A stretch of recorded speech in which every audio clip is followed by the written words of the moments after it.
7-year-old Sophia Meyers, a seemingly healthy and active first grader who loves to dance, loves to play soccer, and spend time with family and friends.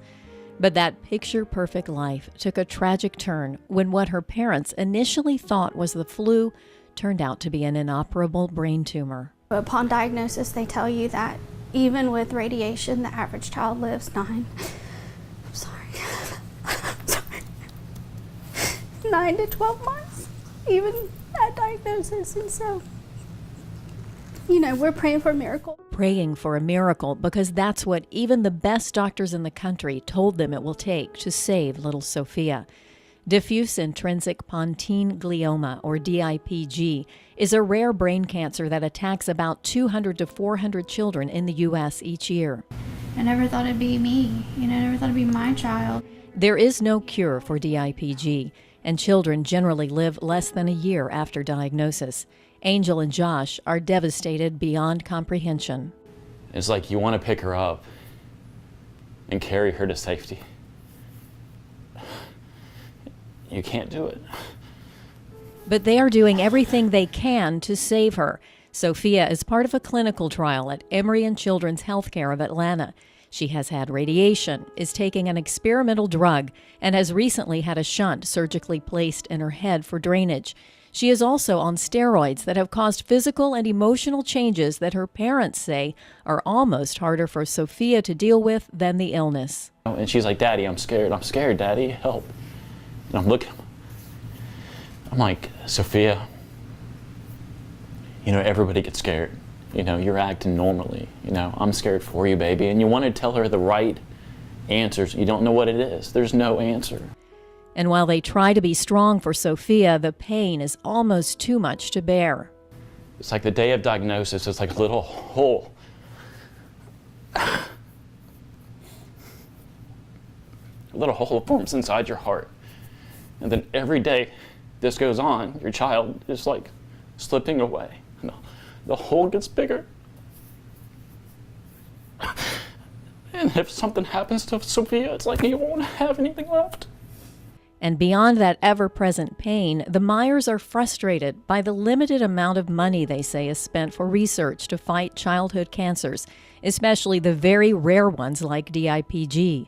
These are our children, and if they're not worth it, then there is no other cause that is. Not one. As they fight to raise awareness and try to save their daughter, the Meyers are amazed and grateful for the outpouring of community support. And they continue to be inspired by little Sophia's courage. She has really helped us get through it. She's stronger than any of us, and her wit and sense of humor is just amazing. But the disease continues to take its toll, and the Meyers continue to pray for a miracle. We're asking everybody to pray. If you've never prayed before, we want you to pray for Sophia.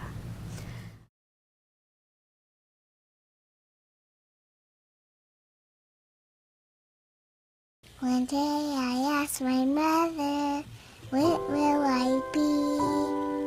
Will I be pretty? Will I be rich? Here's what she said to me. Sophia went to heaven at 12:01 this morning. She fought and struggled for 15 hours and made sure she didn't die on Josh's birthday. She is the most amazing child, and I am lost without her. Please don't stop praying. Please keep seeking God.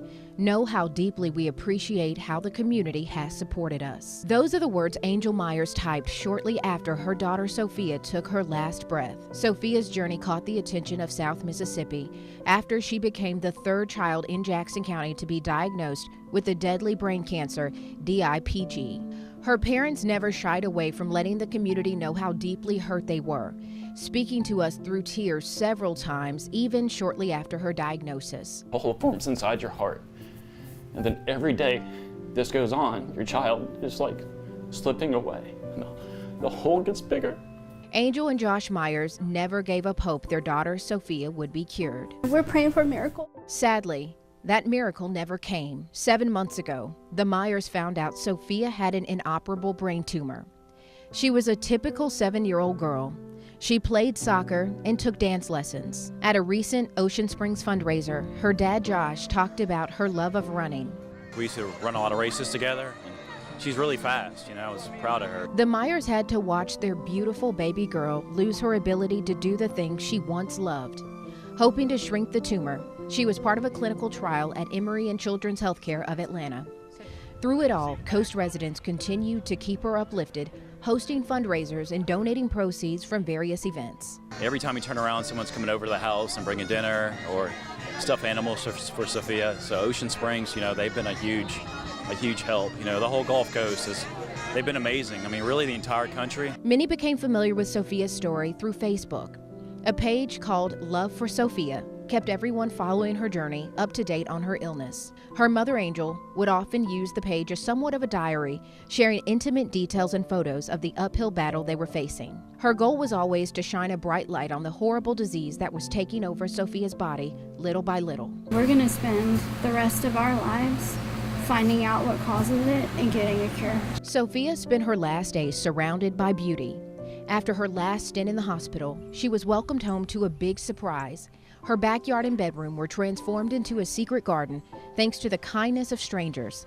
It was a reflection of the impact Sophia's short life and courageous journey had on everyone, near and far.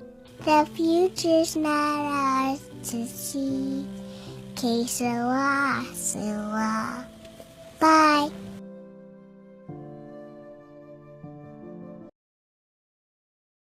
At the same time, the doctor came in and said that Asher, there was nothing else he can do for Asher, and he was going to die too. Thinking back to that emotional day 6 years ago is still very hard for Scott Griffin, who thought he might lose both his wife, Anna, and newborn son, Asher.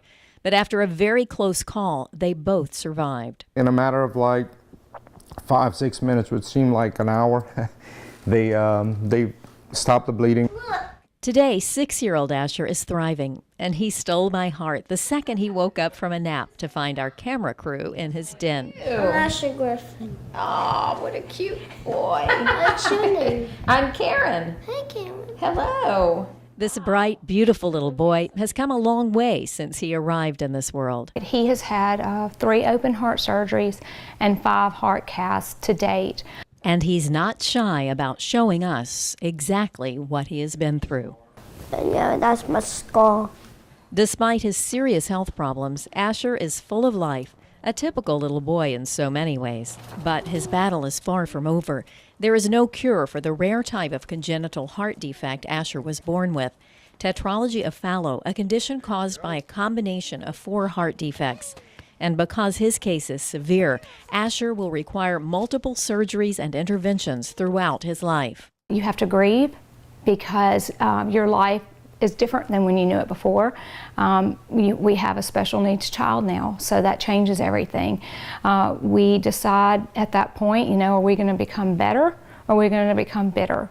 Because truly, your life changes and you have to go with that and your perspective. And we've learned not to sweat the small stuff. And not sweating the small stuff is important, not only for them, but their 2 older sons, McGuire and Hillel. It definitely affects them. And I think at the different stages in their life, you sit down and talk with them about it and say, this is our life and, you can make it better or you can become angry about it, but this is, what's happened.